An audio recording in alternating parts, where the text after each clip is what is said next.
In today's video, we're answering your questions on brachytherapy. We're covering things like what it'll be like after having brachytherapy and what sexual intimacy looks like, things like what to do if you do have seminal vesicle invasion or invasion in the lymph nodes, and so much more. We have a previous presentation from Dr. Ankit Agarwal and Dr. Steve Kurtzman. They did a presentation for us back in September of 2023. It's very thorough, and it goes through how brachytherapy is done both in low dose and high dose seed rates. I would encourage you to watch it, and we'll go ahead and link that in the description of this video and in the comment section. But today we're talking to Dr. Mark Schules, who's a 30-year medical oncologist who's focused solely on prostate cancer, and he's going to answer your questions. So one of the questions that we get in brachytherapy, we have low dose rate seeds, we have high dose rate seeds, and people are wondering which one is better. Well, I think they're close to each other and both are good. So we've always emphasized the quality of the implanter is certainly a far greater issue than the selection of the implant. I tend to acknowledge that low-dose rate seeds, the permanent seeds, tend to be preferred for the intermediate risk, and the high-dose rate or the temporary seeds tend to be preferred for the high-risk patients. I think it's more of a convention than it is an actual preference for men that have locally advanced disease, where the tumor is invading up into the seminal vesicles, for example, that the high-dose rate doctors have more flexibility for sticking their catheters in the seminal vesicle and radiating outside and around the prostate, though I think some of the low-dose rate implanters would dispute that. So I'm outlining some of the different arguments that occur, but I think that a highly qualified doctor with low-dose rate seeds can accomplish most, if not everything, that a highly qualified doctor with high-dose rate seeds can accomplish. Is there easier access to one than another? Because I know it's so dependent on the doctor and really finding a center of excellence in these situations. So is there more people doing high dose versus low dose? Low-dose rate has been far more popular throughout the history, and this is over a 30-year history now. I think the entry level financially is much easier. High-dose rate, you have seeds that are burning 24 hours a day, and they have to be replaced. If a center doesn't have a large volume to utilize these seeds, then they're being wasted. Low-dose rate seeds are ordered for each patient individually, and they don't need the computerized equipment for the delivery process that high-dose rate seeds need. I think those are one of the reasons that low-dose rate seeds are more popular. I think that the process of getting the seed implants is simpler for people with low-dose rate seeds, which is a much shorter outpatient procedure. High-dose rate seeds, you're going to be in the hospital at least for a day and possibly have to come back for a second day a week later. So it's not surprising, I think, that the low-dose rate seeds historically have been more popular.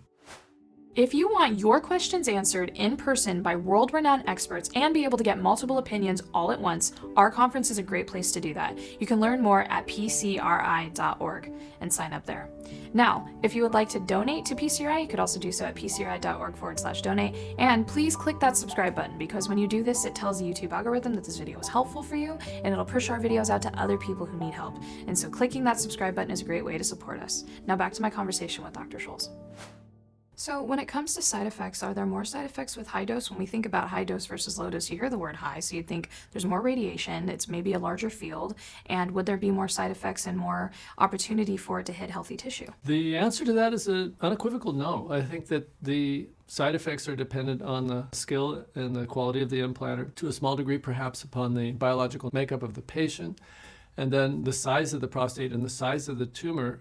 So larger areas that need to be radiated are going to put people at a little higher risk of side effects. So one of the questions that we got is, are these seeds metal? And if so, is it okay to have, MRIs and CT scans after? Will it affect any scanning and imaging that is done? One of the attractive things about high-dose rate seeds is they don't leave any radiation or seeds in your body after the treatment is completed. Everything's been removed. Patients who have permanent seeds, which are implanted in the prostate, I have not heard of them becoming in any way a difficulty for MRIs. We do MRIs all the time after permanent seeds, and it's never been an issue. What type of seeds do they use? And are there better seeds, than others? Do you need to make sure you have a certain type of manufacturer to get the best outcome? So for permanent seeds, they have iodine, palladium, and cesium seeds. And the difference between these seeds is how long they burn after they're implanted.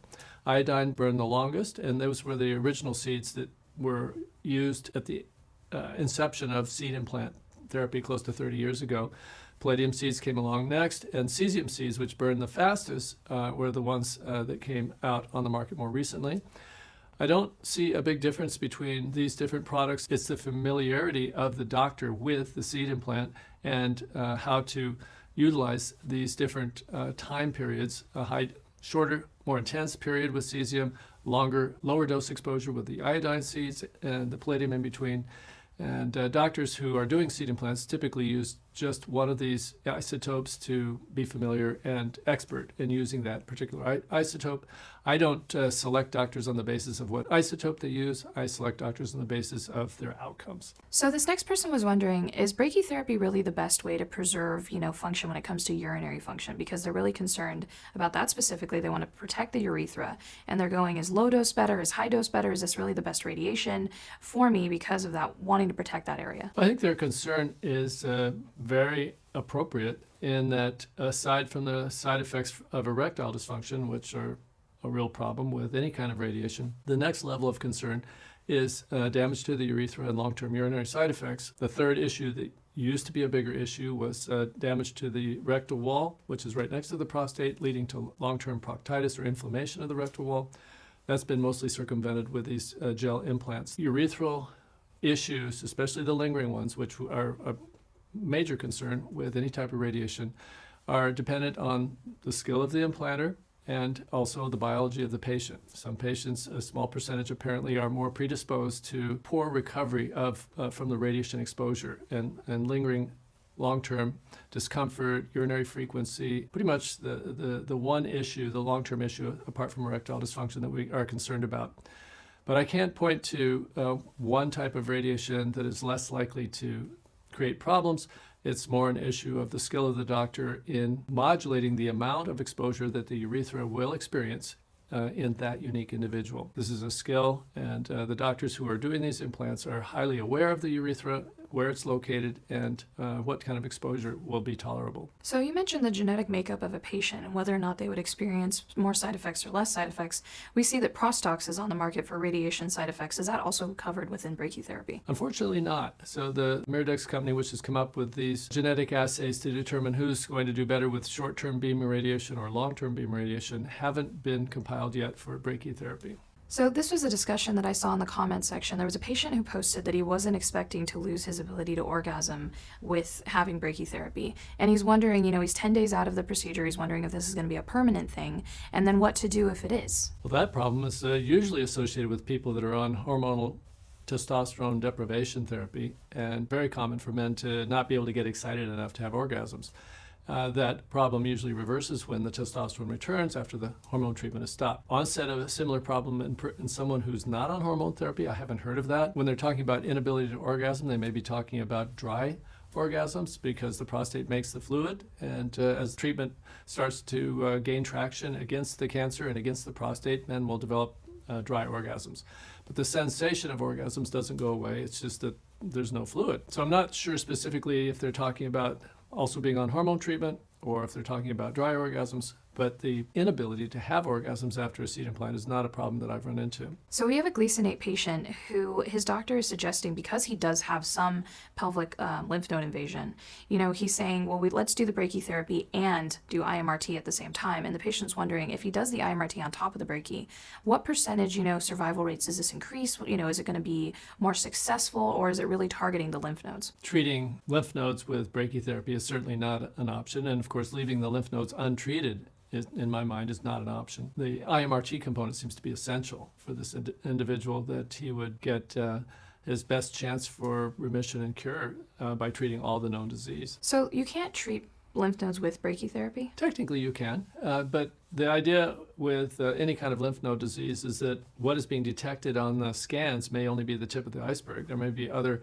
microscopic areas, and so the policy is typically to treat that whole field of lymph nodes, not just that lymph node. You're not going to be able to treat a field of lymph nodes with brachytherapy, though you could treat an individual lymph node with high-dose rate brachytherapy. That would be unorthodox. I've seen it done, but it's way down the list in terms of what's likely to be done for lymph node disease. What is the most common side effect that you see as a medical oncologist seeing patients after brachytherapy? Number one concern is erectile dysfunction. So if you say take a 60-year-old healthy male who's not taking any Viagra, the onset of severe erectile dysfunction that doesn't respond to Viagra is about 1 in 3 men in the ensuing 2 years.